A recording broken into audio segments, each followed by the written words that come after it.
కవి తన రూమ్‌లో అప్పు కోసం ఆలోచిస్తూ ఉంటాడు. మేము నా 2 ఫ్యామిలీల కోసం ఆలోచించి ఈ పెళ్లి చేసుకోలేదు కానీ, నాకెందుకో తప్పు చేస్తున్నట్టు అనిపిస్తుంది. ఎలాగైనా సరే ఇప్పుడు వెళ్ళి నేను అప్పు పెళ్లిని ఆపేసి, నేను అప్పు పెళ్లి చేసుకోవాలనిపిస్తుంది. ఏం జరిగితే అదే జరిగింది. ఎలాగైనా సరే అప్పుని నేను పెళ్లి చేసుకొనే ఇక్కడికి వస్తాను.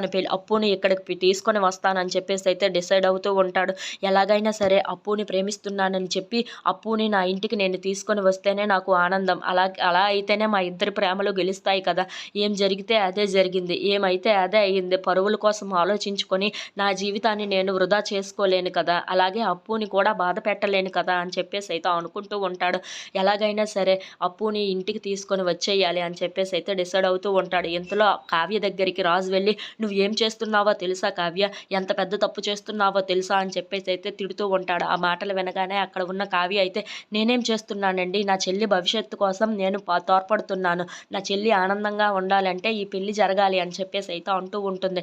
ఆ మాటలు వినగానే అక్కడ ఉన్న రాజు అయితే, "అవునా? ఈ పెళ్లి జరిగితే నీ చెల్లి బాధపడుతుందే తప్ప సంతోషంగా ఉండదు" అని చెప్పేసైతే అంటూ ఉంటాడు. "అవునా? అది మీకెలా తెలుసు? తను చాలా సంతోషంగా ఉంటుంది. ఆ విషయం నాకు తెలుసు" అని చెప్పేసైతే అంటూ ఉంటుంది. ఆ మాటలు వినగానే అక్కడ ఉన్న రాజు అయితే, "కావ్య, నువ్వు చాలా పెద్ద తప్పు చేస్తున్నావు కావ్య. నీకు అర్థం కావటం లేదు" అని చెప్పేసైతే అంటూ ఉంటాడు.